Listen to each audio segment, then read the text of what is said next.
আমার আগের 3টা ভিডিওতে আমি তোমাদের ঘুরিয়ে এনেছি বর্ষার দার্জিলিং। দার্জিলিংয়ের বিখ্যাত সব খাবার, বেস্ট হোমস্টের সন্ধান, আর কখনো একটানা বৃষ্টির দিন। আর এই ভিডিওতে পাইন বন আর মেঘের গল্প থাকবে। লেপচা জগৎ সমুদ্রপৃষ্ঠ থেকে প্রায় 7000 ফুট উচ্চতায় পাইন বন ঘেরা এক টুকরো গ্রাম। কিন্তু কিভাবে আসবে এই লেপচা জগতে? বা এনজেপি থেকে প্রাইভেট ক্যাব বা শেয়ার গাড়িতে পৌঁছে যেতে পারো লেপচা জগৎ। সময় লাগবে প্রায় 3.5 থেকে 4 ঘন্টা। আর যদি আগে থেকেই দার্জিলিংয়ে থাকো তাহলে মাত্র 20 মিনিটের পথ। শেয়ার জিপ পাওয়া যায় চকবাজার বা জিপ স্ট্যান্ড থেকে। অনেকেই ভাবেন বর্ষায় কেন যাব লেপচা জগৎ? লেপচা জগৎ ভিউ পয়েন্ট থেকে তো আর কাঞ্চনজঙ্ঘা দেখা যাবে না। হ্যাঁ, তা ঠিকই, আকাশও হয়তো রোদ্দুরের প্রতিশ্রুতি রাখে না, কিন্তু এই সময়ই তো পাইন বনের গায়ে নেমে আসে এক অদ্ভুত রহস্য। মেঘেরা গাছের মাথায় মাথায় ঘুরে বেড়ায়, কুয়াশা কেমন জানি হালকা কাঁপা কাঁপা হাতে ছুঁয়ে দেয় পথ। বৃষ্টির জল টুপটাপ পড়ে থাকে টিনের চালে। কেউ যেন খুব আস্তে করে পিয়ানো বাজাচ্ছে। প্রতিদিন অসংখ্য গাড়ি এখানে থামে, মানুষ নেমে কয়েকটা ছবি তোলে আর চলে যায়।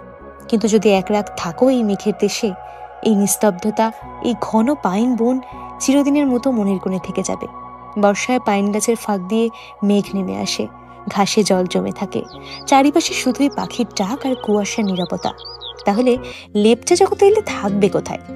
আজকের ভিডিওতে আমি দেখাবো লেপচা জগতের সেরা একটি হোমস্টে, যেখানে মাথা পিছু মাত্র 1000 টাকা থেকেই সকালের ব্রেকফাস্ট থেকে শুরু করে রাতের ডিনার সবটাই পেয়ে যাবে। তাহলে চলো আজ আমরা বরং বর্ষার লেপচা জগতের গল্পে হারিয়ে যাই। আর এতক্ষণ যদি ভিডিওটা দেখে থাকো এবং আমার ভিডিও যদি ভালো লেগে থাকে তবে সাবস্ক্রাইব করে দিও।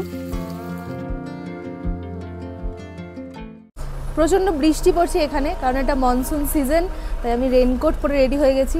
এবার আমরা বেরোবো, কোথায় যাচ্ছি এখনও ডিসাইডেড না। দেখি যেখানে ভালো লাগে সেখানে চলে যাব। প্রশান্তজি, বাই বাই। দার্জিলিং থেকে যখন বেরিয়েছিলাম তখন আমাদের কোনো ঠিক ছিল না আমরা কোথায় যাব, কিন্তু আমি একটা শাড়ি নিয়ে এসেছিলাম। ইচ্ছে ছিল একটা ডান্স ভিডিও শ্যুট করব, তাই সেই কথা মাথায় রেখেই ভাবলাম লেপচা জগৎ গেলে কেমন হয়। তো চলে এলাম লেপচা জগতে।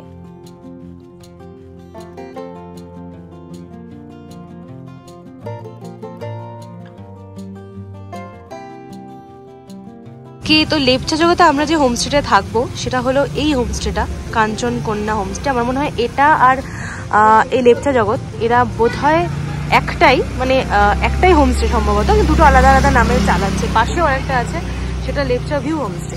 আচ্ছা, আমার বাঁ দিকটা সোজা গেলে পড়ছে ঘুম, জোর বাংলা হয়ে ঘুম হয়ে দার্জিলিং। আর এই দিকটা সোজা চলে গেলে পড়ছে আমার মিরিক, সুখনা, পশুপতি মার্কেট, সবকিছু। তো আমরা একদম মাঝামাঝি আছি। কি ফুল, কি যে ভালো লাগে, মানে খুব ভালো লাগে আমার। দেখেছি লেপচা জগতে তো অ্যাজ সাচ দেখার কিছু নেই, কিন্তু আমি ওই পাইন বনে কয়েকটা শ্যুট করতে চাইছি। বলি হ্যালো, কাম।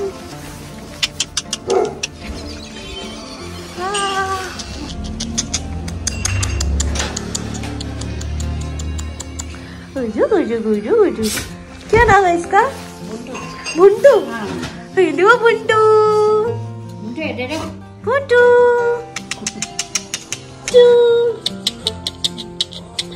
তুমি কি জানো তুমি কত কিউট? তুমি তো কিউটের ডিব্বা, আসো পুরো একটু পুরো কিউট। এই হোমস্টেটাতে অ্যাকচুয়ালি অনেকগুলো রুম আছে, তার মধ্যে এদিকে 2টো রুম রয়েছে। এবং সোজা আমি যদি চলে যাই, সোজা গেলে পড়বে এখানে ব্যালকনি, যেখান থেকে খুব সুন্দর একটা ভিউ পাওয়া যায়। কিন্তু এখন প্রচণ্ড ফগ। এখানে পার্কিংও রয়েছে, তো কেউ যদি গাড়ি নিয়েও আসো তাহলে পার্কিংয়েরও কোনো সমস্যা হবে না। এবং এই পার্কিংয়ের জাস্ট অপোজিটেই হোমস্টে। এটা একটা রুম। আমি চলো এবার তোমাদের আমার রুমটা দেখি। আমার রুমটা অ্যাকচুয়ালি 2nd ফ্লোরে, বেশ কিছুটা উঁচুতে। ঢুকেই ডান দিকে তোমরা এরকমভাবে পেয়ে যাবে একটা ছোট বসার জায়গা। এখানে আমি আমার জিনিসপত্র রেখেছি, আর এখান থেকেও একটা দারুণ সুন্দর ভিউ আসে। কিন্তু আবারও ফগি ওয়েদার, সো কিছু এনজয় করতে পারছি না। আর এই হচ্ছে আমাদের রুম, বেশ বড় এবং কোজি। সঙ্গে এখানে 2টো বেড রয়েছে, যেখানে তোমরা 4 জন ইজিলি স্টে করতে পারবে। আমি ওয়াশরুমটা তোমাদের একটুখানি দেখাই। ওয়াশরুমটাও বেশ পরিষ্কার পরিচ্ছন্ন। তো এই মোটামুটি ওয়াশরুম, গিজারও রয়েছে।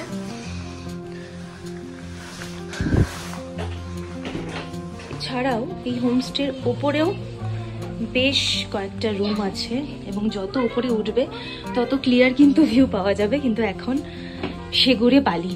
এই হলো আরেকটা রুম, এটা ডিলাক্স রুম। এই রুমের লাগোয়া একটা ছোট্ট ব্যালকনিও রয়েছে, যেটা আমি তোমাদের একটু পরে দেখাচ্ছি, দাঁড়াও ঘুরে। ডিলাক্স রুমের লাগোয়া একটা ব্যালকনি রয়েছে, যেখান থেকেও কিন্তু সুন্দর ভিউ আসে, অবশ্যই ক্লিয়ার ওয়েদারে।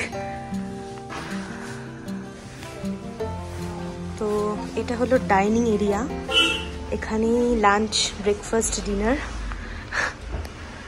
সার্ভ করা হয়। তোমরা চাইলে রুমেও নিতে পারো, কিন্তু এখানে বসে খেলে একটা আলাদা ভাইব পাওয়া যায়, একটা সুন্দর ভিউ পাওয়া যায়। এখন অলমোস্ট 1:30 বাজে আর আমাদেরকে লাঞ্চ প্রোভাইড করা হয়ে গেছে। আমি এখানে দেখতে পাচ্ছি আলু ভাজা, তার সঙ্গে রয়েছে ভাত, এখানে ডাল, এখানে ডিম, আর এখানে একটা তরকারি, ভেন্ডির তরকারি।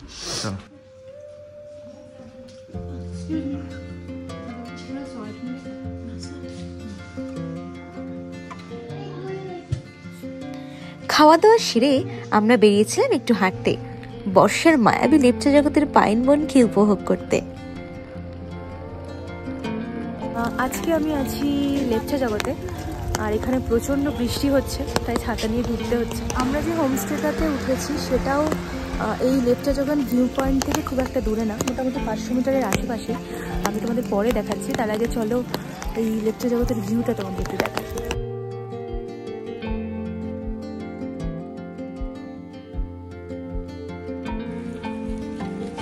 বৃষ্টিতে অবস্থা পুরো খারাপ, তার কারণ অবশ্য একদিকে ভালো লাগছে, ভীষণ একটা ড্রিমি ওয়েদার পাওয়া গেছে। আমি শাড়ি টাড়ি পরে এসেছি, তার কারণ আমি ভেবেছিলাম একটা ডান্স ভিডিও শ্যুট করবো, কিন্তু আমি কোথাও কোনো সার্ফেস দেখতে পাচ্ছি না যেখানে গিয়ে আমি সেফলি ডান্সটা করতে পারবো। এই শলটা আমি মায়ের জন্য কিনেছিলাম, আমি ইউজ করে ফেলছি। প্রচণ্ড ঠান্ডা, আমি জানি না এক্স্যাক্টলি ঠান্ডা নাকি বৃষ্টির জন্য এত ঠান্ডা লাগছে। আমি একটা অন্য জুতো পরে এসেছিলাম, তারপর এসে আমি দেখলাম যে যা অবস্থা, তাতে আমার ট্রেকিং শু ছাড়া গতি নেই।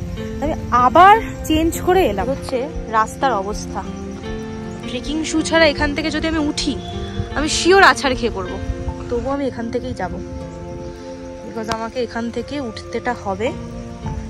জানি না আমি কিভাবে নামবো, তার কারণ জুতো তো আমি চলে যাব, কিন্তু নামতে গেলে আমি অলরেডি একবার পড়েছি। প্রায় 2-3 ঘন্টা কাটানোর পর আমরা আবার ফিরে এলাম হোমস্টে। ততক্ষণে বিকেল হয়ে গেছে। হোমস্টের ছাদে এসেছি, টিপটিপ করে বৃষ্টি পড়ছে, তাও ভাবলাম এই ভিউটা একবার দেখানোটা দরকার, তার কারণ এখান থেকে খুব সুন্দর দেখতে লাগছে, একদম পুরো ফগি চারিদিক। যদিও ফগি কখনোই সুন্দর না, আমি জানি না কে কীভাবে ইন্টারপ্রেট করবে, বাট আমার তো বেশ ভালো লাগছে। মানে পাহাড়ে মানে এরকম জায়গায় পাহাড়ের বর্ষা ভালো লাগে, নট দার্জিলিং। আর এখানে ওপর দিকটায় একটা অ্যাটিক রুম মতো আছে, এটা মনে হয় পুজো করা যায়। হ্যাঁ তাই হবে। আর এই পেছনে একটা সুন্দর বসার জায়গা আছে, সুন্দর গার্ডেন আছে, আর এদিকেও পাহাড়ে অনেক ফুল গাছ টাছ থাকে, খুব সুন্দর লাগে, মানে দারুণ লাগে, আমার তো দারুণ লাগে। আর এই হোমস্টের যাবতীয় ডিটেলস, কন্ট্যাক্ট নাম্বার আমি ডেসক্রিপশনে দিয়ে দেবো। আর যদিও লেপচা জগতে একদম রাস্তার ওপরেই বাঁকাতে কাঞ্চনকন্যা হোমস্টে, মানে এলেই দেখতে পাবে, কিন্তু তবুও আমি ডেসক্রিপশনে দিয়ে দেবো। এখন সন্ধে হয়ে এসছে, চলো দেখি কী খাওয়া যায়, কী দেয় আর কি। ওকে, তো এখন অলমোস্ট 9টা বেজে গেছে, আর আমাদের ডিনারও অনেকক্ষণ দিয়ে দিয়েছে। আমি ঘুরে বেড়াচ্ছি, এখানে গল্প করছিলাম, তাই জন্য আর যাওয়া হয়নি। নিচে যাই, চলো দেখি ডিনারে কি আছে। তো এটা ডাইনিং টেবিল, যেটা আমি তখন দেখাইনি। আর ডিনারে কি আছে দেখি। রুটিও বলেছিল, কিন্তু আমি ভাতই নিয়েছি অ্যাজ ইউজুয়াল, কারণ রুটি আমার সহজে হজম হয় না। সেম ভেজিস, আর বোধহয় এটাতে চিকেন আছে। এটা ডাল, ওকে। তো এই হলো রাতের খাবার।